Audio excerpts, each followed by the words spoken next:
You're it's popping, gang. Hope everybody here. Hope y'all got it. Smoking with Peso. Ain't no intro. Nah, but we covering this trial, this Diddy trial still. But before we get into this video, man, I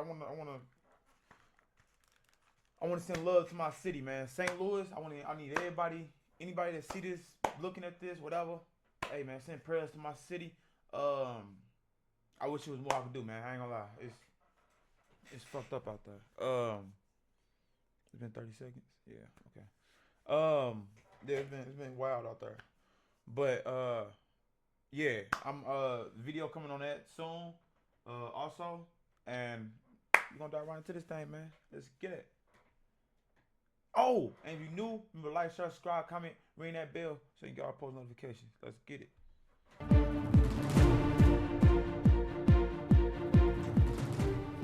Hello there, I'm Eva Pilgrim. Thanks for streaming with us. Week 2 of testimony in the Sean Diddy Combs trial, starting with multiple witnesses who say they saw Diddy being physically violent toward his ex-girlfriend, Cassie Ventura. And for the first time, the public can see the stark visual evidence of the violence Cassie testified that she suffered at the hands of Combs. We want to warn you that some of these images can be disturbing. The government releasing a new batch of images showing injuries Cassie described, plus thousands of dollars of cash found in a fanny pack, drugs and baby oil, all allegedly used during the sex parties witnesses have detailed. Earlier in the day, Dawn Richard, a former member of the girl group Diddy Kane, wrapped up her testimony against Combs. She allegedly saw Combs abuse Cassie multiple times and urged Cassie to leave him.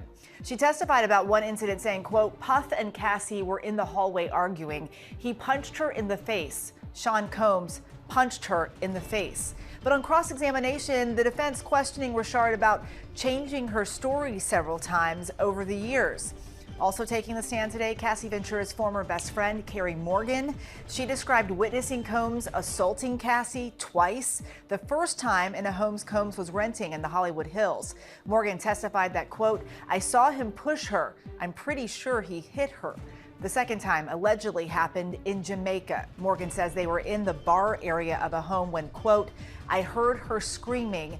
She recalled guttural, terrifying screams. So y'all mean to tell me, right? Y'all mean to tell me, y'all got all these witnesses to domestic abuse, right? That's not the charges against him. It's probably part of it, but them not the charges against him. That's making this case huge. The charges making this case huge is human sex trafficking, right? So we steady talking about him beating her. Again, that's abuse, right? Y'all got him on camera abusing her, right? You got witnesses coming in saying he abuses her, right? So with all of this testimony, with all these witnesses, ain't now one of these witnesses so far came forward and said he's kidnapping people, taking them to his mansion unwillingly, right? Unwillingly. And, you know, doing whatever, having a Diddy party. You know what I'm saying? No, that's not the case. Everybody is willing participants. You know what I'm saying? So, with all these witnesses, why nobody try to call the police to stop it, or, you know? Combs faces the possibility of life in prison if convicted. He's pleaded not guilty and has denied all wrongdoing. We have our team of reporter and analysts closely following the case from inside the courtroom. Coming up a little later, we're joined in the studio by one of Sean Combs' close friends who has been at court every day of this trial. But we begin in Lower Manhattan with our chief investigative correspondent, Aaron Katursky. He was in court all day. He joins us now outside the federal courthouse.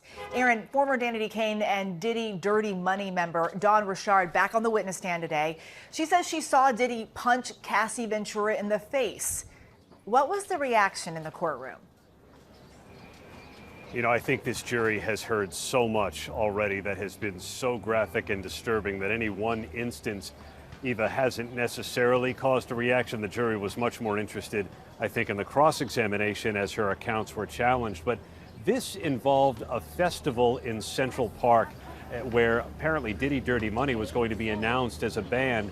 she and her bandmate Kalina Harper were with Cassie Ventura getting ready in a bathroom in Combs's home, his apartment, she testified, when heard screaming, and then with a closed fist saw that Sean Combs had hit Cassie Ventura in the face.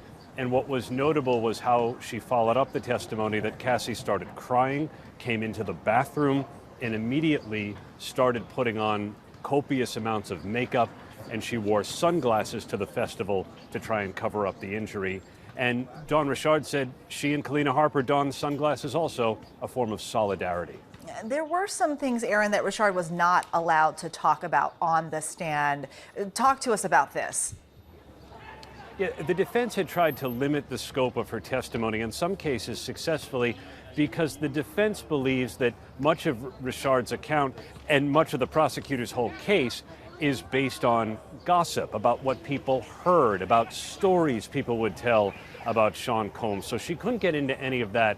But what she witnessed, she said, was Sean Combs try to take a swing at Cassie Ventura with a frying pan, the instance where punched her with a closed fist, and then another instance in Los Angeles that she said she witnessed when Sean Combs punched Cassie Ventura in the stomach at a restaurant. They were there having dinner with other celebrities, she said, to include Usher and Neo at the time.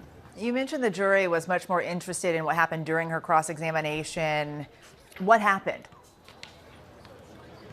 The cross-examination involved defense attorney Nicole Westmoreland challenging Dawn Richard's memory and her accounts, which she noted in some cases changed up to 4 times when she recalled specifics one way and then another and then another and then another. And finally, Dawn Richard said she was recalling things to the best of her ability, but the defense sought to portray her as someone whose memory could not be relied on by the jury, somebody who was out for money, who sued her, Sean Combs, in civil court, and somebody who may have been out more for revenge because she was angry that Sean Combs eventually dismantled the 2 groups she was part of, Diddy, Dirty Money, and before that, Danity Kane. I also want to talk about the reported freak-off in 2016 at the Intercontinental Hotel in Los Angeles. That came up again today. Carrie Morgan was on the stand. That was Cassie Ventura's former best friend. What did Carrie say happened after that incident? Cassie Ventura left the Intercontinental Hotel, went back to her apartment, her home, and there was Carrie Morgan waiting. She said immediately she saw the black eye that Ventura had testified Combs gave her after the freak-off got violent, and the whole reason why then the subsequent assault in the hallway happened. And then Carrie Morgan said about a half hour later, Sean Combs starts banging on the door with a hammer. It was not let in, but she said she heard him yelling. That's the strongest door I've ever heard of in my entire life. If you could take the smallest, I wish I could find my hammer.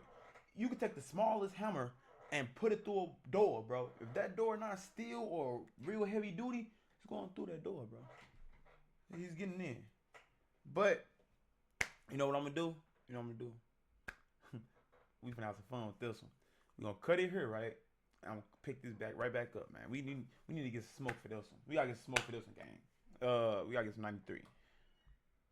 But like I said, I'm in right here for that. I don't know how I feel about it. I ain't gonna lie. I feel like they don't got a strong case. The only thing they really got on him is the domestic abuse. You know what I'm saying? Domestic violence. That's all they got. You can't prove. I ain't seen no proof of sex trafficking. I say he's just a freaky man. He's just a freaky man.